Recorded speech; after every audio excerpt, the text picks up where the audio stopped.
오늘 본문 말씀을 들어보도록 하겠습니다. 제2장.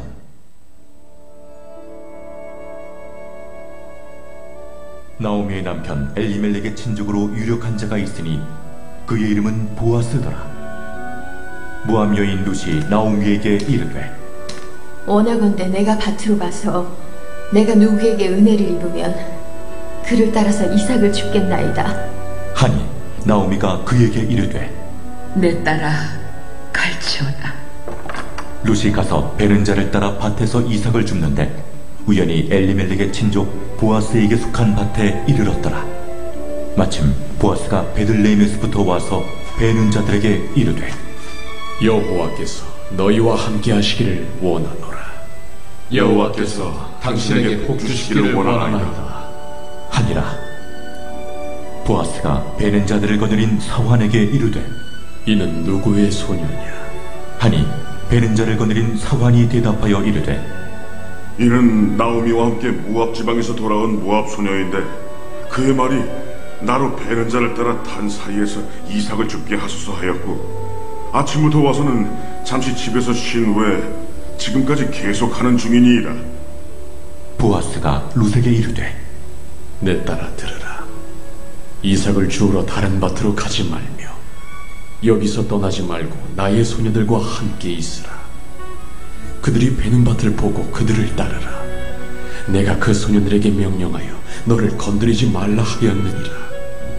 목이 마르거든 그릇에 가서 소녀들이 길어온 것을 마실지니라 하는지라.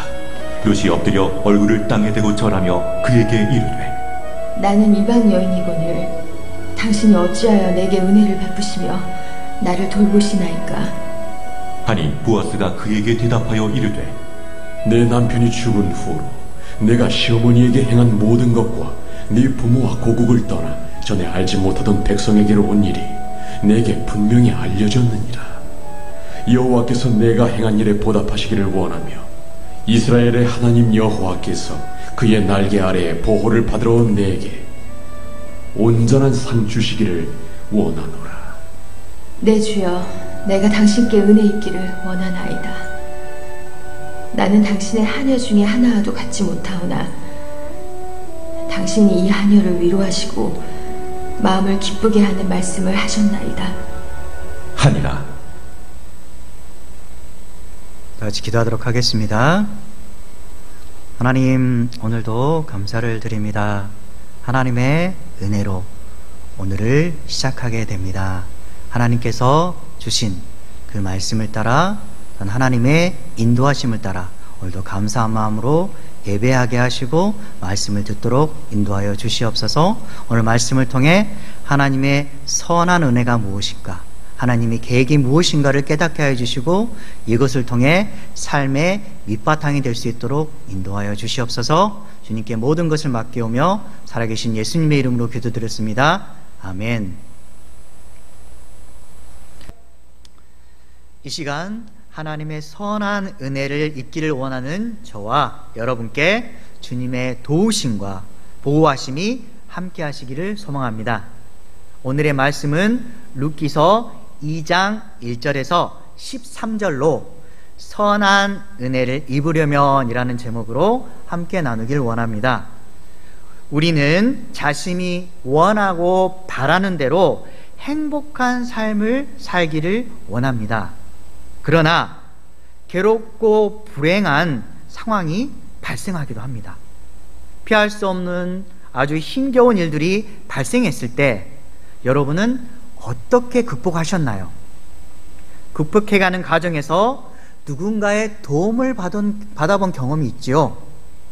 부모님, 소중한 친구, 그리고 가까운 이웃, 교회의 형제나 자매로부터 도움의 손길을 통해서 어려움을 이겨낸 경험이 있을 수 있습니다. 그러한 경험을 했을 때 고맙고 잊지 못할 은혜로 생각할 수밖에 없습니다. 그렇다면 삶에서 하나님의 선한 도움을 받은 경험으로 어떤 것들이 있나요?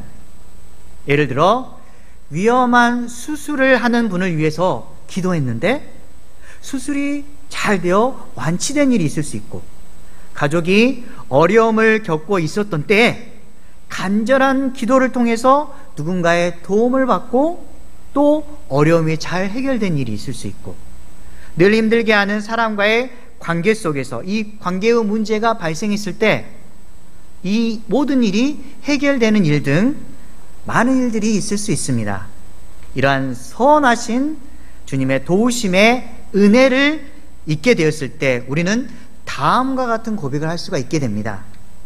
오직 주님께서 해결해 주셨습니다. 주님이 함께함으로 이러한 일이 가능하게 되었습니다. 그리고 이 일이 가능하게 된 것은 오직 하나님의 은혜였습니다. 이러한 고백이 가능하도록 하나님의 선하신 은혜를 입으려면 우리가 어떻게 살아야 할까요? 오늘 말씀을 통해서 함께 나누어 보기를 원합니다. 나오미가 며느리 룻과 함께 드디어 고향인 베들레헴으로 도착하게 됩니다. 그녀는 성읍에 있는 사람들에게 모압에서 있었던 이런 비참한 여러 가지 일과 힘겨웠던 삶에 관해서 이야기를 나누어 줍니다. 나오미와 룻은 베들레헴에서 다시 새로운 삶을 시작하려고 합니다. 본문 말씀은 룻을 중심으로 내용이 전개되는데요.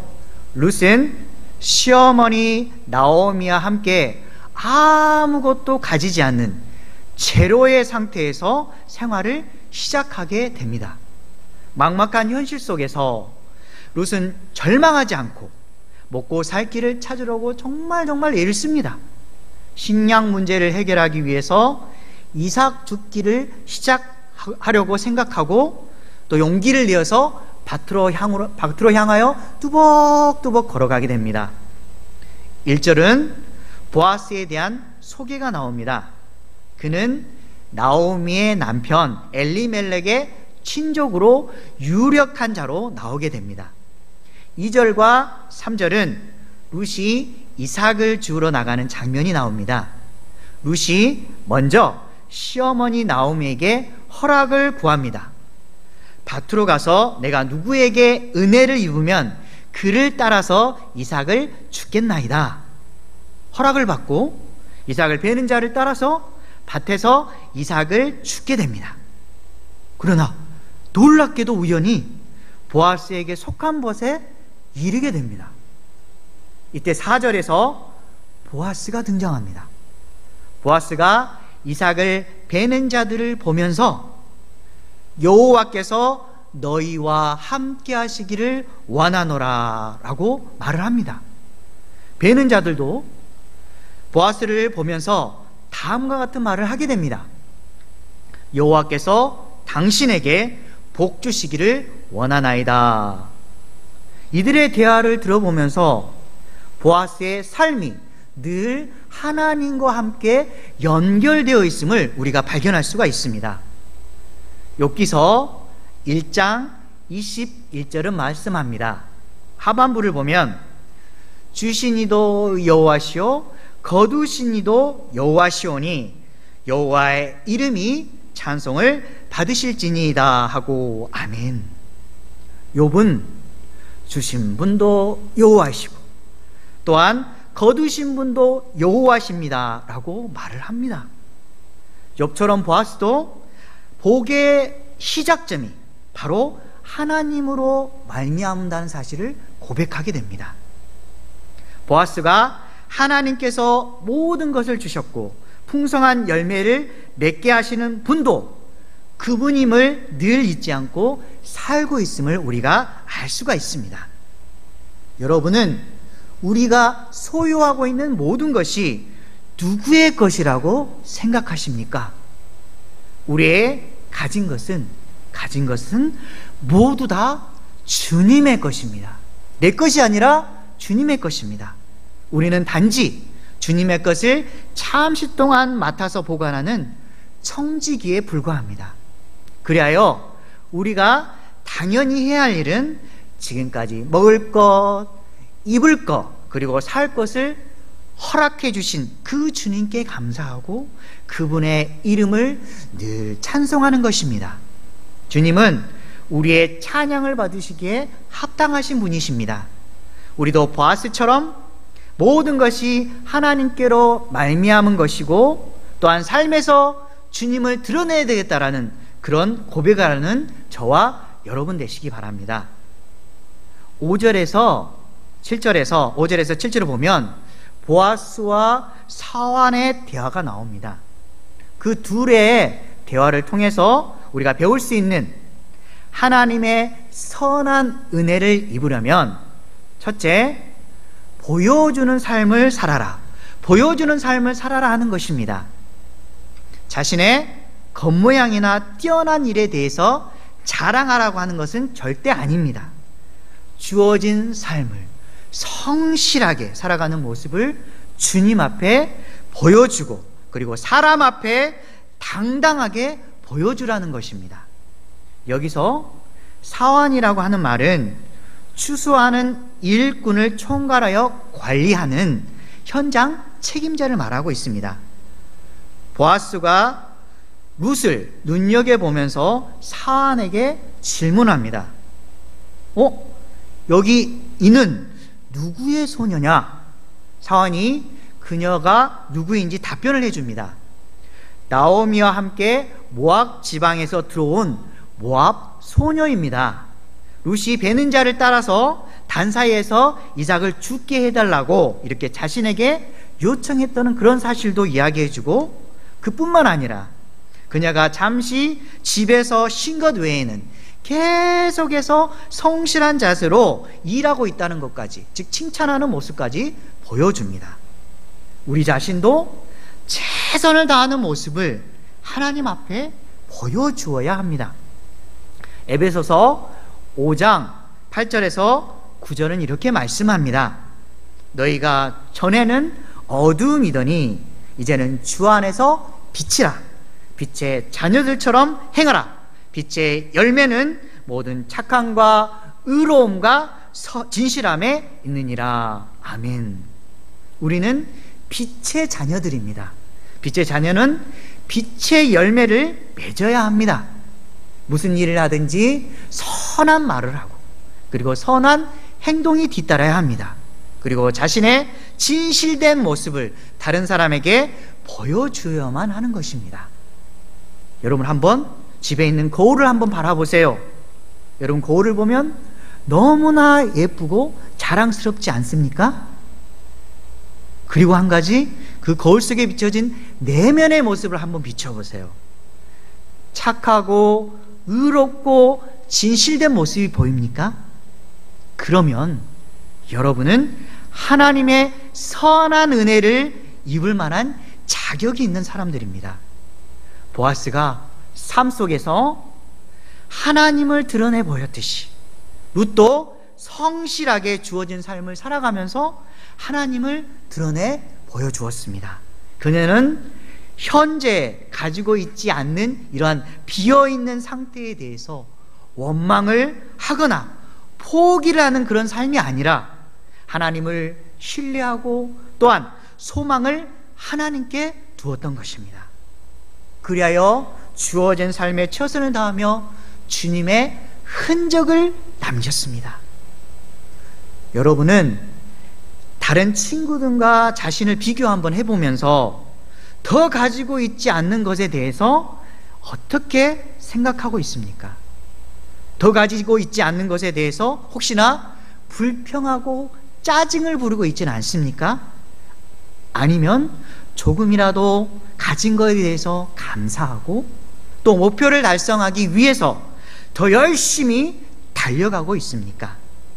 사람 앞에, 하나님 앞에 자신의 마음을 보며 내면을 아름답게 가꾸며 가기를 원합니다. 착함과 의로움과 진실한 마음을 가지고 성실한 자세를 보여주면서 주님의 흔적을 남기는 저와 여러분 되기를 바랍니다. 우리 8절과 9절은 보아스가 룻에게 호의를 베푸는 장면을 보여주고 있습니다. 보아스는 룻에게 다른 곳에 가지 말고 자신의 밭에서 이삭을 주우라고 말합니다. 여자 일꾼들과 함께 있으라 하고 또 다른 소년들로 하여금 룻을 절대 건들지 못하도록 하면서 가난하고 힘없는 미망인으로서 괴롭힘을 당하지 않도록 보호해 줍니다. 또한 소년들이 기로운 것을 마시도록 하게 하여서 무상으로 식수까지 제공해 주려는 아주 따뜻한 마음을 베풉니다. 보아스는 빈부 귀천에 상관없이 도움이 필요한 사람에게 도움을 주고 또 필요를 채워주려는 그런 참된 이웃의 역할을 하고 있는 것입니다. 누가복음 10장 29절에서 37절 말씀은 강도를 만난 한 사람에 대해서 이야기해 주고 있는 내용입니다. 한 사람이 예루살렘에서 여리고로 내려가다가 강도를 만나게 됩니다. 그때 강도가 그의 옷을 벗기고 그가 거의 죽을 정도로 두드려 패서 죽이려고 합니다. 그 상황이 정말 위급한 상황입니다. 바로 그때 제사장이 지나가는데 그냥 피합니다. 그 다음에 레인도 그를 피합니다. 그러나 사마리아 사람이 지나가다가 그를 보고 불쌍히 여깁니다. 기름과 포도주를 상처에 붓고 싸매어 줍니다. 그리고 그를 짐승에 태워서 주막에 데리고 가서 돌봐주기까지 합니다. 주막 주인에게 2데나리온을 줍니다. 또한 비용이 더 들면 자신이 돌아올 때에 갚아주겠다고 말까지 합니다. 이 말씀을 통해서 강도를 만난 그 진정한 이웃은 누구일까요? 바로 사마리아 사람입니다. 성경은 자비를 베푼 사람이라고 말씀합니다. 예수님은 우리에게 가서 사마리아 사람처럼 참된 이웃이 되라고 말씀하십니다. 여러분이 고통 속에 죽어가고 있는 강도를 만난 한 사람이라고 가정했을 때 왜 그 길로 가셨나요? 다음에는 강도를 만나지 않도록 다른 길로 가세요. 많이 아프시겠군요. 병원에 한번 가보도록 하세요. 라고 직접 도와주지 않고 누군가가 말로만 한다면 여러분은 어떻게 하시겠습니까? 아이고 저걸 그냥 땡땡땡 이렇게 할 것입니다. 도움이 필요한 사람에게 말로만 또는 생각으로만 절대 해서는 안 됩니다. 직접 찾아가 자비를 베풀어야만 합니다. 주변을 둘러보시고 우리의 도움이 필요한 사람들을 한번 찾아보십시오. 그리고 그들을 위해서 우리가 무엇을 할 수 있을 것인가 생각해 보시기 바랍니다. 도움이 필요한 사람에게 자비와 은혜를 베풀어주는 저와 여러분 되길 바랍니다. 10절의 룻이 보아스의 호의에 감사하는 그런 장면이 나오고 11절에 보면 룻에 대한 소문을 통해서 배울 수 있는 우리 하나님의 선한 은혜를 입으려면 둘째, 들려주는 삶을 살도록 하라. 들려주는 삶을 살도록 하라라는 것입니다. 무엇을 들려주는 삶을 살아야 할까요? 하나님 앞에 그리고 사람 앞에 빛의 자녀로서 착한 행실과 의로움과 진실함을 실천했다는 그러한 아름다운 실천의 삶을 들려주시기 바랍니다. 10절에 룻이 보아스의 호의에 감사하면서 말을 하게 됩니다. 나는 이방 여인이거늘 당신이 어찌하여 내게 은혜를 베푸시며 나를 돌보아 주십니까? 그녀는 자신은 아무것도 아닌 정말로 미약한 존재인데 너무나 크나큰 은혜를 베풀며 주심에 너무너무 감동하고 있는 것입니다. 왜 보아스는 룻에게 따뜻한 배려와 호의를 이렇게 베풀었을까요? 그녀의 외모가 너무나 아름다워서일까요? 아닙니다. 분명히 그녀보다 더 훨씬 더 예쁘고 젊은 처녀들도 많이 있었을 것입니다. 왜 그녀가 이러한 은혜를 입을 수 있었던 것일까요? 11절에 보아스가 대답합니다. 내 남편이 죽은 후에 내가 시어머니에게 행한 모든 것과 내 부모와 고국을 떠나 전에 알지 못했던 백성에게로 온 일이 내게 분명히 알려졌느니라. 보아스에게 들려진 소문은 새로운 가정을 꾸밀 그러한 기회를 포기하고 자신의 나라를 떠나서 이방인의 외롭고 험난한 그런 생활을 시작하면서 시어머니를 부양하는 무거운 책임을 갖다가 기꺼이 받아들였다는 것입니다. 자신을 기꺼이 희생하는 아름다운 마음과 행동뿐만 아니라 시어머니를 잘 모시려는 선한 의도가 주변 사람들에게 널리 알려지게 된 것입니다.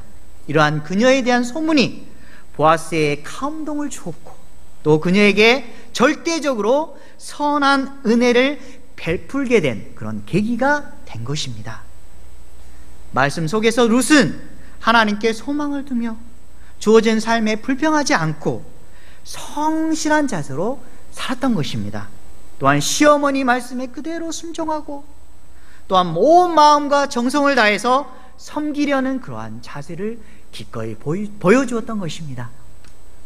골로새서 3장 20절은 말씀합니다.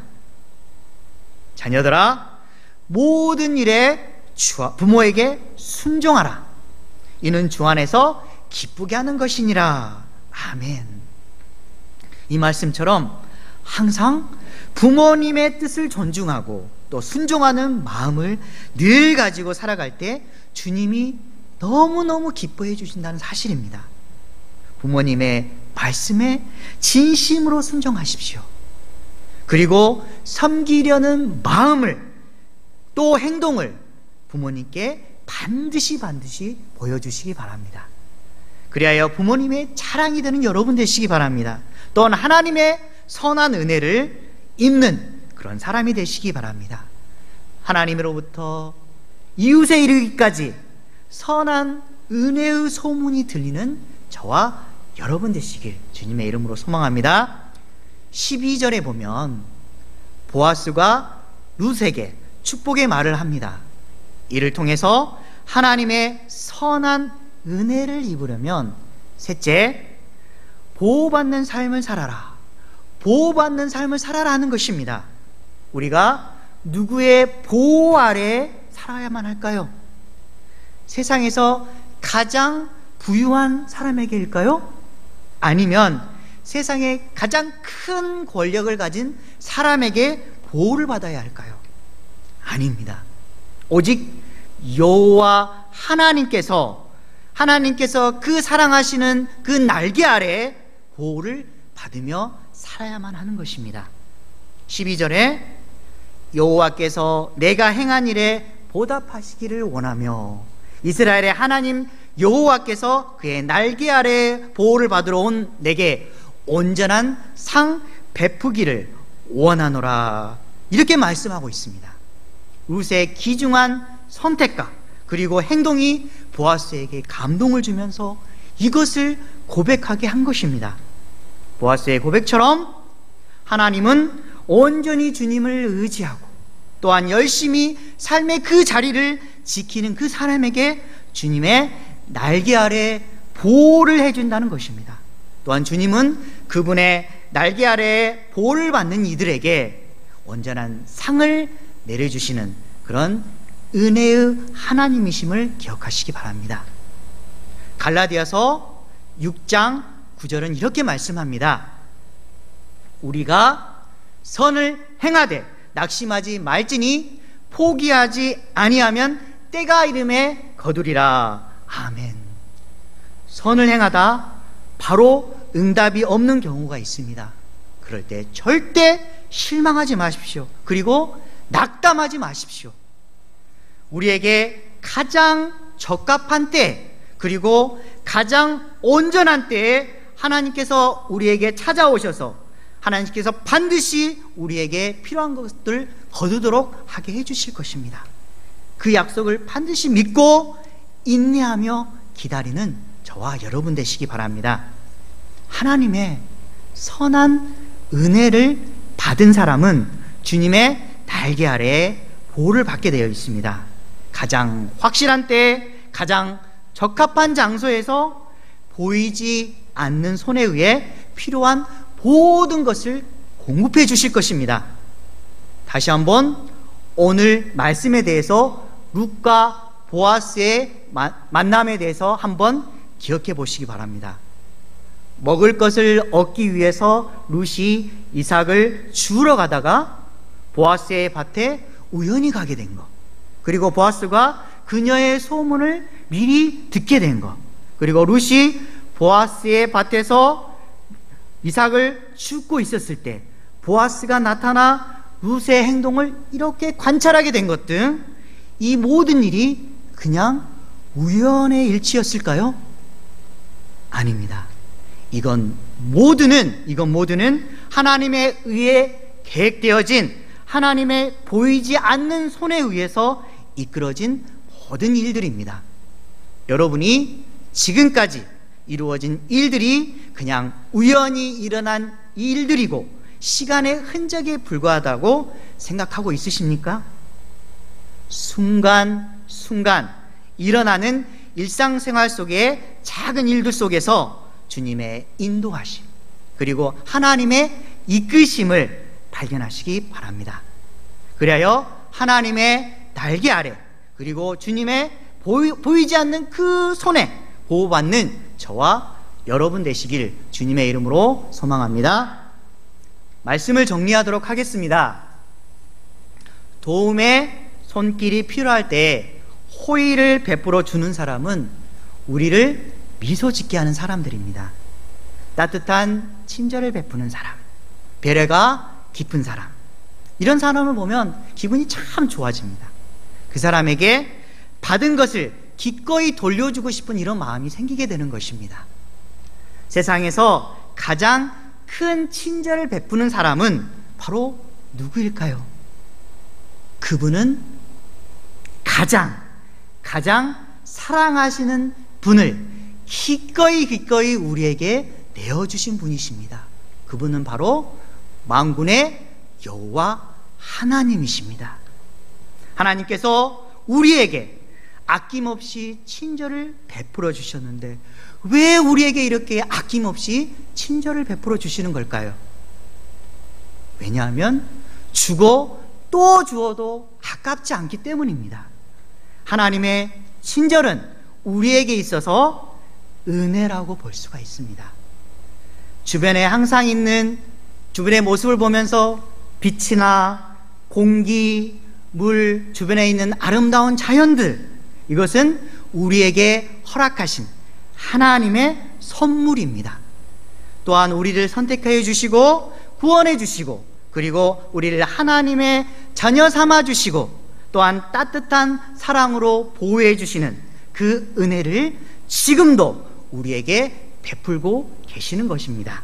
삶 속에서 이러한 하나님의 은혜를 입으려면 첫째, 보여주는 삶을 사시기 바랍니다. 겉으로 보여주기 위한 것이 아니라 현재 우리에게 주어진 삶을 성실하게 살아가는 모습을 주님과 이웃에게 이렇게 보여주는 삶을 사시기 바랍니다. 둘째, 들려주는 삶을 사시기 바랍니다. 빛의 자녀로서 삶 속에서 착함과 의로움과 진실함을 실천했다는 그러한 아름다운 실천의 소문을 주변 사람들에게, 그리고 하나님 앞에 들려주는 저와 여러분 되시기 바랍니다. 그리고 마지막으로 보호받는 삶을 사시기 바랍니다. 일상생활의 작은 일들 속에서 주님의 인도하심, 그리고 하나님의 이끌어주심, 이것을 발견해 가시는 저와 여러분 되시기 바랍니다. 하나님의 날개 아래에서, 그리고 하나님의 보이지 않는 그 손길에 의해서 보호받는 저와 여러분 되시길 주님의 이름으로 소망합니다. 다 같이 기도하도록 하겠습니다. 참 좋으신 하나님 감사드립니다. 오늘도 말씀을 통해서 우리를 이끌어 주시고 인도해 주신다는 사실을 깨닫게 하심을 감사를 드립니다. 주님의 날개 아래 보호받는, 그리고 주님의 손길에 의해 이끌림을 힘을 당하는 저희들 되게 하여 주시옵소서. 특별히 삶 속에서 주어진 조건 속에서 만족하고 감사하는 삶이 될 수 있도록 인도하여 주시옵소서. 주님 사랑합니다. 앞으로의 하나님의 인도하실 것까지 믿사옵고 하나님의 계획하심을 통해서 모든 것이 평탄하게 순조롭게 이루어질 것을 믿사오며 살아계신 예수님의 이름으로 기도드렸습니다. 아멘.